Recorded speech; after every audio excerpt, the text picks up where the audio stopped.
All right.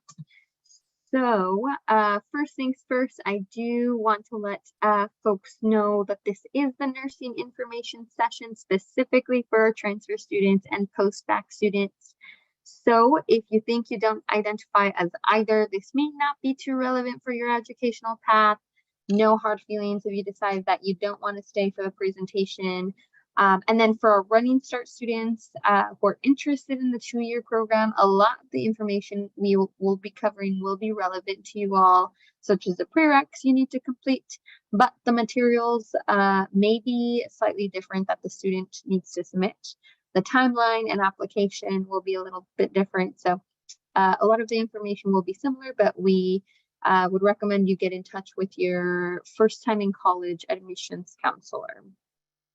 All right, let's go ahead and jump right into it with the mission. So a little bit more about our mission, folks. We always like to begin these presentations by introducing our mission statement, just because we are a very mission-driven institution, and it's really the foundation for our university. But what does that mean? So the mission is really our Jesuit model of education. So you can see here that at Seattle U, we're dedicated to educating the whole person, to professional formation, and to empowering leaders for a just and humane world. It's often a deciding factor for why students choose Seattle U, and it's really a force that unifies students, faculty, staff, everyone on campus. And it's something we really try to uphold and live by across the university. Students will often see this on all the syllabi. It will just be kind of reiterated time and time again throughout your time at Seattle University. This idea of really living the mission. All right, so a few quick facts about campus. So SU was founded in 1891, and we are one of 27 Jesuit colleges in the nation. So for folks who haven't been to our campus before, that red border at the bottom is our entire campus. It may look a little bit big, but folks can usually get across it in about 15 minutes, depending on how fast they walk. And we are located in a very vibrant area, and we're surrounded by some diverse neighborhoods, including downtown, Capitol Hill, and the International District. This area in our location is particularly neat for our nursing students, as we are located on what is called Pill Hill, which is essentially a couple of blocks that house 4 hospitals. So that'll be Harborview, Swedish Medical Center, First Hill, Swedish Medical Center, Cherry Hill, and the Virginia Mason Medical Center. We do have around 7,300 students total on campus. This includes our undergraduate students, our law students, and our grad students. And for undergraduate programs, we have a little bit closer to about 4,700. Of those undergraduate students, about 1,200, so about maybe 20 to 25% are transfer students or post-bac students. And we do have one of the highest transfer populations at a private institution in the Pacific Northwest. So we're really proud of being a very transfer-friendly institution. All of our classes will be 100% taught by SU faculty. And you'll find that the average class size at Seattle U is about 18 students with an overall ratio of 11 students to about 1 professor campus-wide. All right, so we're going to go ahead and jump right into financial aid and scholarships. So some information on this topic. Our annual cost of tuition at SU is about $50,300 for this upcoming 2022-2023 academic school year. And this is for a full-time student. So we absolutely acknowledge that the price tag may seem a little bit more expensive than most institutions, but I always like to emphasize that about 92% of our students do receive some sort of financial aid.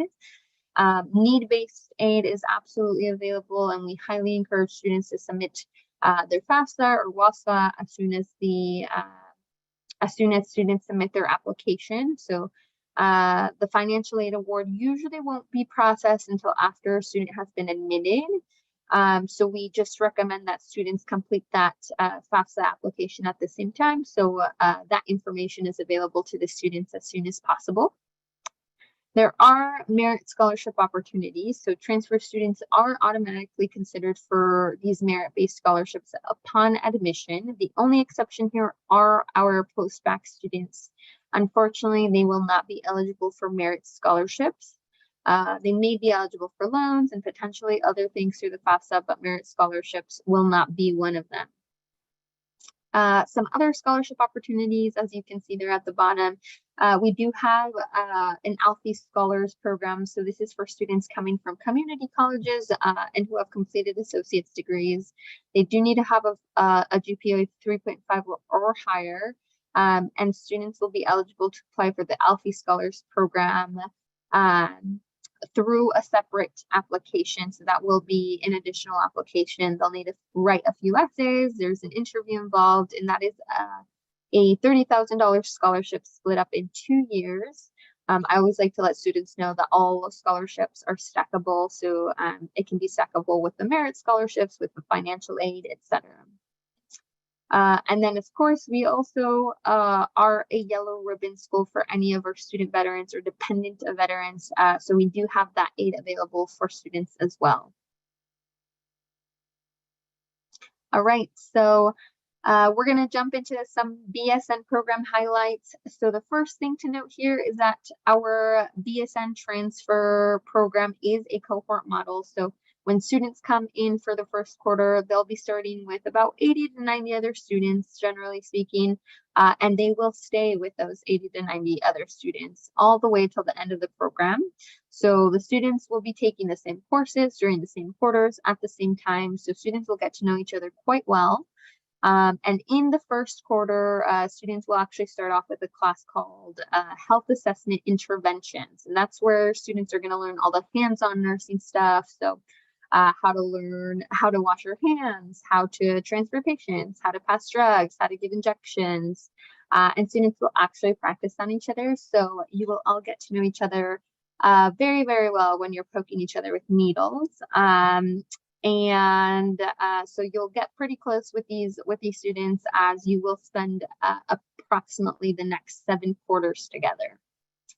The second thing I wanted to highlight is advising. So students are required to meet with an advisor every quarter they are here. And as a transfer student, students will be meeting with their transfer advisor for the first year minimum. So they'll meet with this advisor to chat about courses, registration, to help the student settle in, to figure out how things are going, etc. Right? So we're really looking to support students through their transition to Seattle U. And then students will also be connected to a faculty advisor, and all of our faculty are nurses. So students will see, at least in their second year, a faculty advisor every single quarter as well. And the idea of having this professional advisor is that students will really get to chat with a professional within the field. They'll be able to start talking about the NCLEX, which is the National Licensure Exam. And so really trying to prepare the students for this kind of post-graduation conversation and supporting them in, exploring their interests within the nursing field. The next thing is the population health internship. This is a recent addition to the program, and the idea behind it is that we're really interested in giving students experience and exposure to population health, or in other words, public health. COVID-19 has really shown us why it's so important, and it's really emphasized that medicine and healthcare don't always take place in healthcare settings.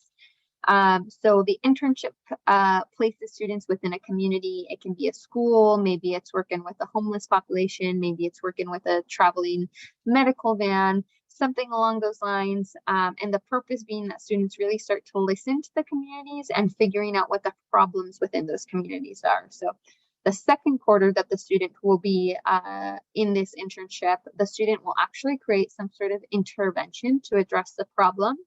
And in that third quarter, the students will implement the intervention. So, one of the most important things about population health is that it's really important to have a long-term relationship with the community, which is why the college has specifically built this into a year-long internship. And then, of course, our clinical performance lab or the CPL. So this will be the nursing students' second home pretty much. It's basically 20,000 square feet and is housed at our Cherry Hill Swedish Hospital. So really gives students the feel of a hospital setting. And this is where students will be getting all their training, all that stuff I was talking about previously about learning how to give injections, etc. Students will be in the CPL for every single clinical they do. There's high fidelity and low fidelity mannequins. So high fidelity mannequins that can respond to you so they can talk, they have heartbeats. There's one that actually literally gives birth over and over again. She has fluids coming out, she makes noises. So all of these things that they can program the mannequin to do, but this really gives students the opportunity to gain experience without actually practicing on somebody who is a live person. And then, of course, the last thing is education abroad. So nursing students do have a pretty packed and rigorous schedule. And if you have taken a look, students will not have time to go to study abroad during the regular school year, which includes fall, winter, or spring. However, there is some time for students to study abroad after their junior year. So students can do their traditional study abroad experience, and there are also specific nursing study abroad options, and the purpose being that students have an immersive experience in a different country and still thinking about nursing. So usually this will look very similar to the population health internship, but within a different community abroad.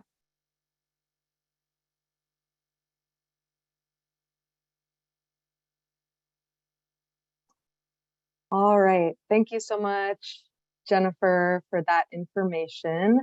We are going to get into the application requirements, the process, the prerequisite requirements. If you have any questions at this point, please do hold them until the end, just because we are going to go over a lot of information, but I promise that we will get to your questions. So the first thing that we want to start with is just a little bit about the student profile for the fall 2021 nursing cohort. So this is our nursing cohort that started this previous fall quarter. They've been in the program now for about a year, but the reason we want to share this information with you is just so you can get a little bit of an idea of who was admitted to the program last year. Or 2 years ago. So the average cumulative GPA for these students was a 3.608. The average prerequisite GPA was a 3.756. 22% of students in this nursing cohort were post-baccalaureate students. So that means that they have earned a bachelor's degree previously, and this BSN, this Bachelor's of Science in Nursing, will be an additional bachelor's degree. 24% of the cohort are transfer students coming from four-year universities. 54% are students who are coming from the community college system. And then a little bit of data on the student profile. It's not completely accurate. We know there's a lot of nuance and gray area, right, with gender, but 83% identified as female, 16% identified as male, 1% of students did not identify as male or female, and then 6% of students in the cohort had some sort of veteran status. So either they had previously served or are a dependent of a veteran. So this is the application checklist. There's a few key pieces of information we want to go over here. You can see at the very bottom in red that all application, the application first of all, but then also additional materials are all going to be due on December 1st of 2022. So we only accept students into our nursing program each fall. And as Jennifer mentioned, we do have a cohort model. So this is why students are only accepted in the fall. And when you log into the application, you will need to select fall 2023 as your start term in order for the nursing application to show up. If you're selecting a different start term, likely the nursing application is not going to show up for you because we're only admitting students coming up for fall 2023 start. To apply to the nursing program, y'all are going to use our Seattle University transfer application. So we do have a transfer application that is internal to the Seattle University website. You will be able to create a login into the application, and you'll be able to go in and go out of it all the way up until the deadline of December 1st. There's a few things in the application that we'd like to highlight. One of them is the prerequisite form. So in the application, you will be able to indicate which prerequisite courses for nursing you have already completed, which courses you may have in progress, and which courses you might still have coming up. And that prerequisite form is really important for us on our team to be able to keep track of your prerequisite completion and to make sure that you're eligible to apply to the program in the first place. We'll talk about prerequisites in a few slides. And then another big part of the application is our nursing application essays. There are 2 different essay questions. The first essay is really asking, why are you passionate about nursing? What are your career goals as a nurse? How have you become interested in nursing? Things like that. And then the second essay question is going back to that mission statement that Jennifer shared at the beginning of the presentation. We'd like to know if there's anything that you really connect to in our mission statement, anything that resonates with you, and just it's an opportunity for you to reflect a little bit about SU's mission and how you might relate to the mission, because we are a very mission-oriented university. There is also space in the application for you all to share with us different volunteer or work experiences that are related to nursing. And this is what we call an activity log. It's a little bit like a resume, but you will not have to format a resume. You'll just simply go into the activity log and share with us, like I said, different experiences you've had that are relevant to nursing. We do really recognize that it's a privilege to be able to have relevant work experience in healthcare, especially with the last few years of the pandemic. We know that volunteer experiences and work experiences have been impacted and maybe are a bit more limited. We also know that there's a lot of ways to have strengths and skills as a future nurse, not just from working in the healthcare system. So think about different experiences that you've had, different times that you've worked with people. Maybe you're a caretaker in your personal family or your community. All of those experiences are completely valid, and we want to hear about them in your activity log. So those are a few of the main components of just the application alone. And again, that's going to be due on December 1st. We are also going to need official transcripts from each college or university that you have previously attended or that you're currently attending.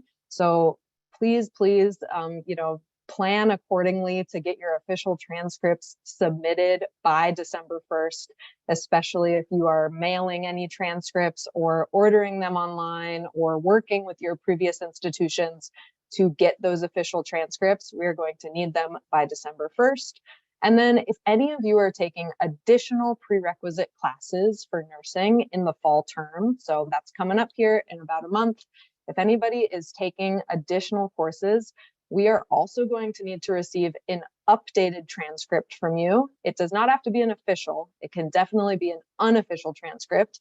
But yeah, if you're taking any prereqs in the fall, we need to receive that unofficial transcript from you with your fall grades posted as soon as it's available. And you'll be able to email that to us directly or submit it through our application system.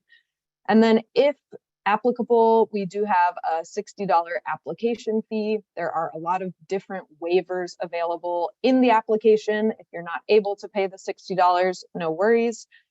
We are also going to need to receive any official exam scores, such as AP scores, IB scores, CLEP exam scores. If you want to try to use those scores to receive credit for your BSN prerequisites, please send us those official scores. Again, we need to receive them by December 1st. And then the last one here is English proficiency, which is on the next slide. So just a little bit about our English proficiency requirement. We do have this requirement. So for any students where English might not be your primary or first language, we need to see English proficiency met. And there's a lot of different ways to meet this requirement. If you have specific questions, definitely reach out to our team. We would love to answer your questions around English proficiency, but some ways to meet the requirement are maybe through previous college level English coursework, maybe your GPA, a certain amount of college credits that you've previously taken.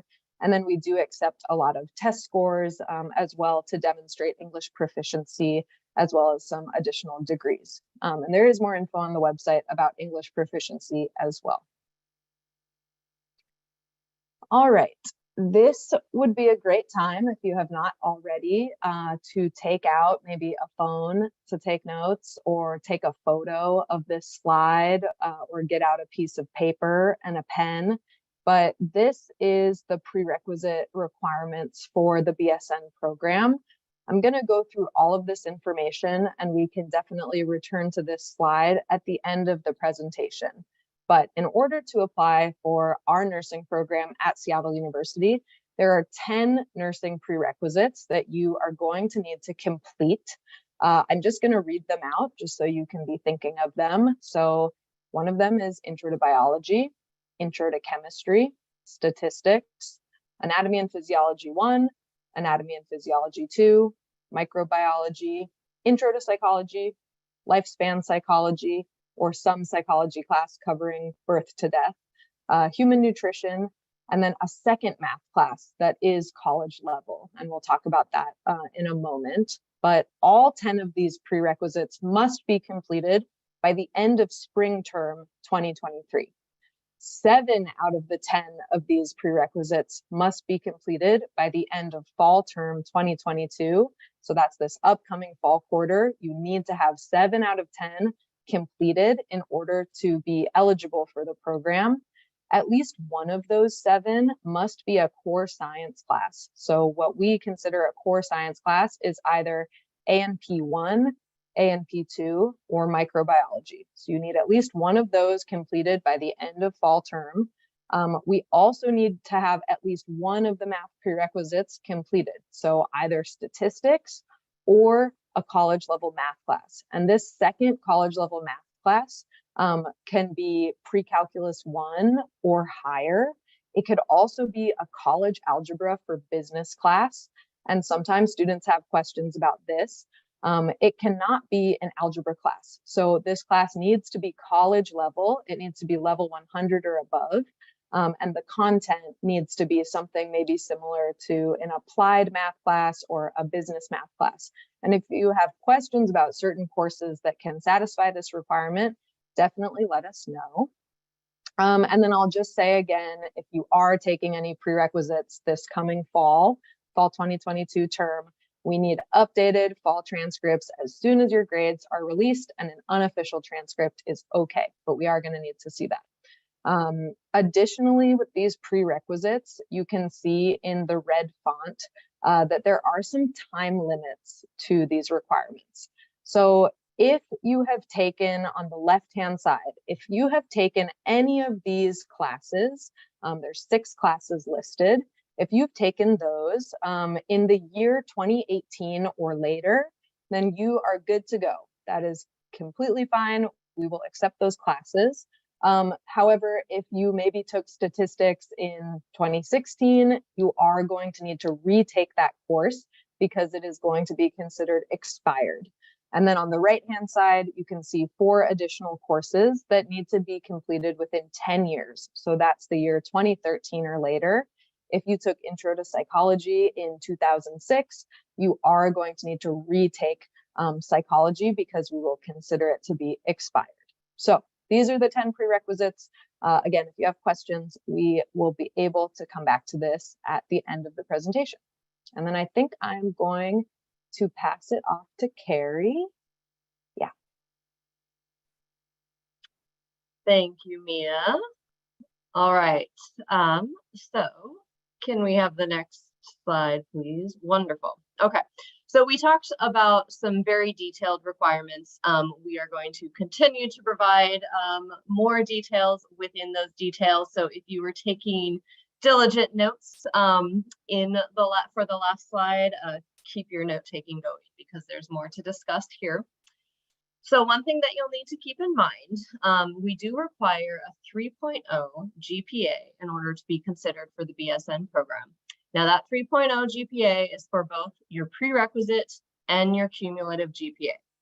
So the prerequisite GPA is the GPA for those 10 classes that we looked at on the previous slide. and we require 3.0 in that. So if you think about that, then you're wanting to aim for like 3.0 or higher in each of those prerequisites. Now, the cumulative GPA is your overall GPA, so that's going to factor in classes, essentially all of the classes that you've taken. Now, if you've attended multiple colleges, we do require the transcripts from every college that you've attended, even if you did not take prerequisites at that college. So we require your full academic record, and the GPA will be calculated across all the schools. So that's something to keep in mind as well. Now, within each prerequisite course, I gave some info about, if you're going for that 3.0 or higher prerequisite GPA, you're of course going to want to go for a 3.0 or higher in each prerequisite course. However, a 2.0 or higher in each prerequisite course will make it so that that course is eligible to be considered as fulfilling the prerequisite.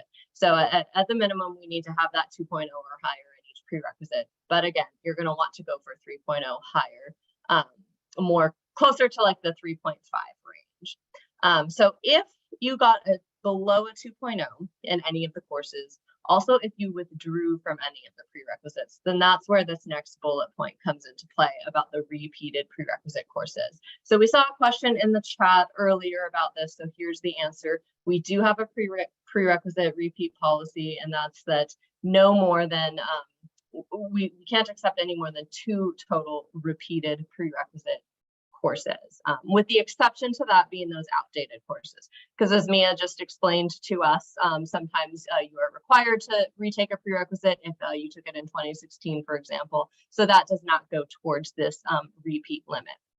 But as a point of clarification in these 2 total repeated prerequisite courses, it can look a few different ways. So there is some nuance to that. So that could mean, for example, let's say somebody repeats lifespan psychology 1 time and they repeat statistics 2 times. So that would be maximizing that repeat policy. That's 2 repeated courses. Another way that could look is if you repeat 1 prerequisite 2 times. So maybe you took anatomy and physiology 2 times. That also goes towards the repeat policy. So it can look a few different ways, but it's 2 times total, not just 2 different courses. All right, so the next thing, transfer associate's degree, bachelor's degree, because as we've been talking about, we do accept post-baccalaureate students as well, or 90 transferable credits, which would be 60 transferable credits if you're coming from the semester system. So what this means is essentially students have to come in at junior standing. That's because, as Jennifer mentioned earlier when she was talking about education abroad, the course sequencing is so tightly packed that students really do need to come in with that junior standing so that they're able to jump right into that course structure, prepare for their clinicals, and finish in that 2-year timeline. So that's why we have this requirement. Again, it can look a lot of different ways. So you can come in with a transferable associate's degree. For instance, if you're attending a Washington State community college, a DTA would be considered a transferable associate's degree. As we've already discussed, you come in with a bachelor's degree for another subject. That's the way you can meet the requirement. Or as long as you have 90 transferable credits or 60 semester credits, that also counts. So even if you're not like specifically doing an associate's degree plan at your current institution, as long as you're getting the right number of transferable credits, that is okay. Just some basic guidelines about transferable credits. Generally speaking, credits from a regionally accredited institution that are considered academic coursework. So what that means is courses that aren't vocational or technical, as well as courses that are college level, so 100 level and higher. Generally, those are what we would call transferable courses. So that's kind of what you're looking at. Now, on the note of the associate's degree as well, just keep in mind that if you're earning an applied associate's degree, because we know there are many great applied degrees out there, you're still eligible to apply, but the degree itself probably won't give you those 90 transfer credits like a transfer degree would. And that's because a lot of times in like applied science or associate of applied science, for example, those degrees might include credits that are more vocationally or technically focused. Again, you can still apply if you pursued one of those degrees, but you would still have to probably take extra courses at another institution in order to get up to that credit amount that you need to apply to this program. And then one other note is encouraging students to take that hands-on art requirement. This is part of Seattle University's core curriculum, is that all students at Seattle U are required to have this arts class. So again, in order to make sure you come in at junior standing and stay on track with the requirements for the nursing program, we want students to have this arts class completed by the time they come in. So hands-on art, what we mean by that is something where you're actually making or producing the art. So think like painting, ceramics, that kind of thing. Something like art history may not count. There are so many different types of art classes out there, and there's a lot of nuance into what does and does not fulfill this requirement. So by all means, reach out to your transfer counselor if you want to ask about your specific course, and we can help you figure that out. All right, so we spent the last 2 slides talking about tons of things that are required. So here we can start talking about a few things that are not required.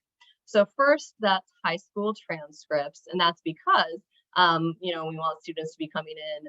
Well, we require that students are coming in with those 90 credits. So with such a high credit amount, we don't need to be looking at your high school transcripts. We also do not require SAT or ACT scores. We do not require the TEAS test. And we also do not require letters of recommendation. So one thing that's really important to note about those letters of recommendation is not only are they not required, but they're also not accepted. Since we're not requiring them across the board for all students, it wouldn't be fair to, you know, review letters of recommendation for some students if we're not reviewing them for others who were not required to submit them. So if you have a letter of recommendation on file, please don't send it in. It will not be added to your application. And this is just, you know, one less thing that you need to secure for this application. So yeah. Okay, so when we get to the actual application review, here's a sample of things that we're looking at.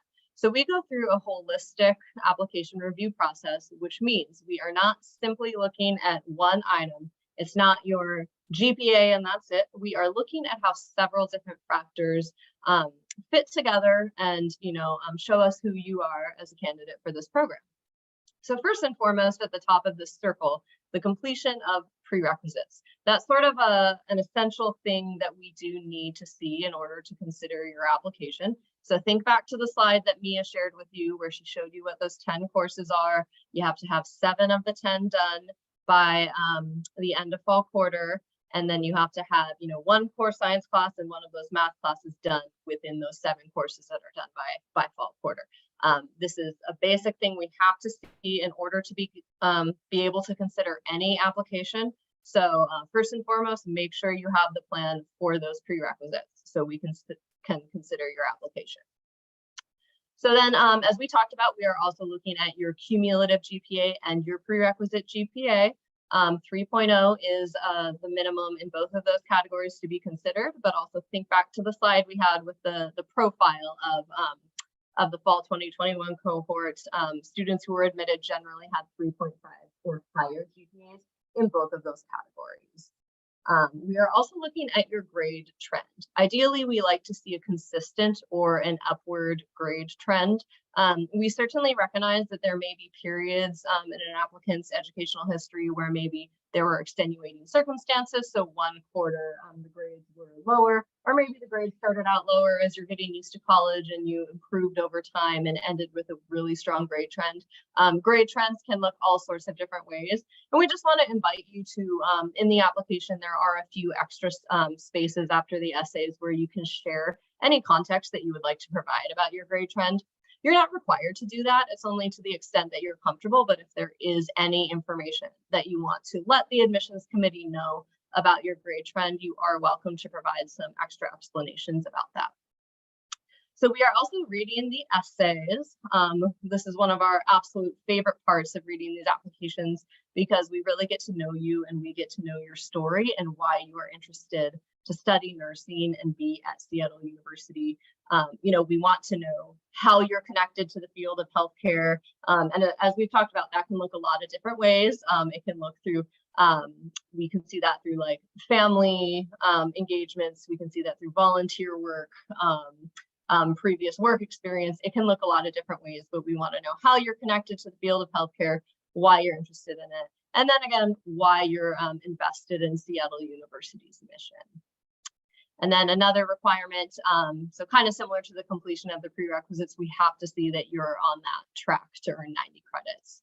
It doesn't mean you have to have those 90 credits completed at the time you apply. So it's okay if your credits are a little lower on December 1st, but we need to clearly see through your application that you are on track to earn those credits by the start of the next fall quarter.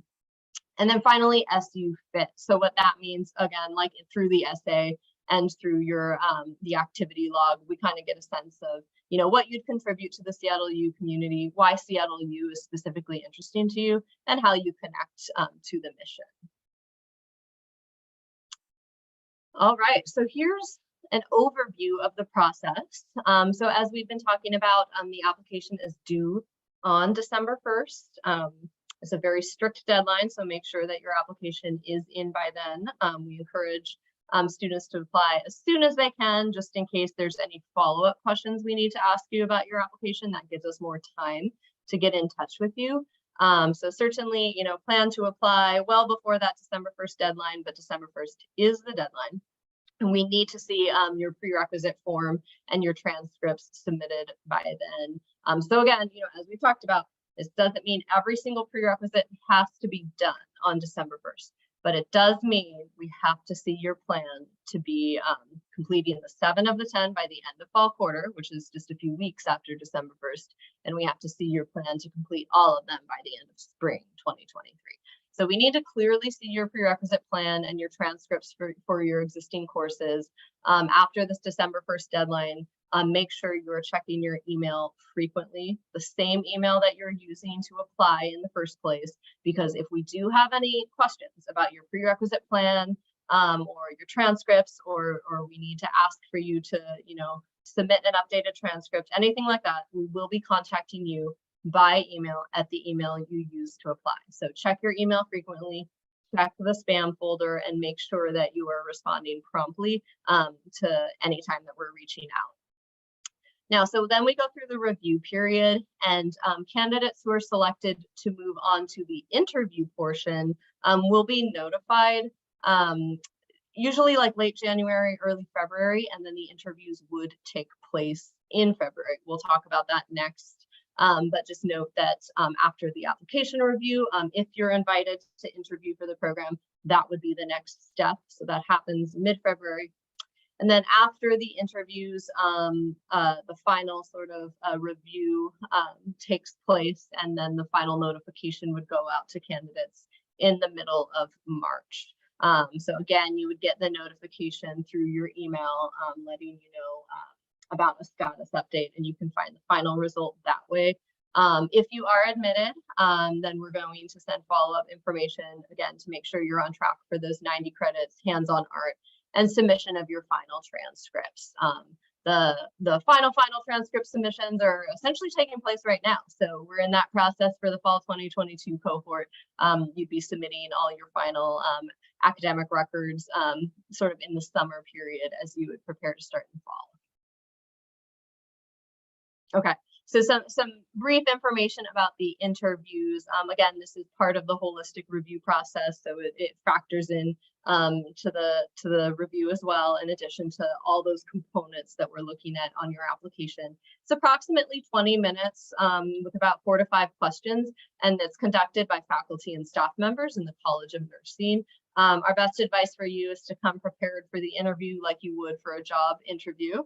You know, remember you're interviewing for a space in a competitive program. So, you know, research by getting to know the program, really understand the story you're telling well, understand your experience well, and just come prepared to talk about your experiences and your interest in nursing for that interview.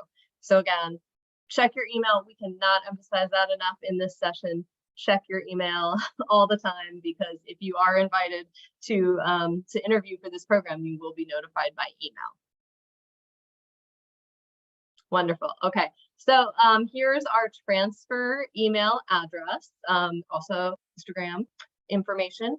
If you have any questions, you can email at transfer@seattleu.edu. And then we will route that email to the admissions counselor who's associated with your last name. If you want to email your counselor directly, follow that link that Mia put in the chat right there. And you can get the direct email addresses for the three of us, and you can email us specifically with your question. But just know that if you email the transfer at Seattle U, it will get to us as well. So it is whatever you prefer. All right, with all that information, now we have time for your questions.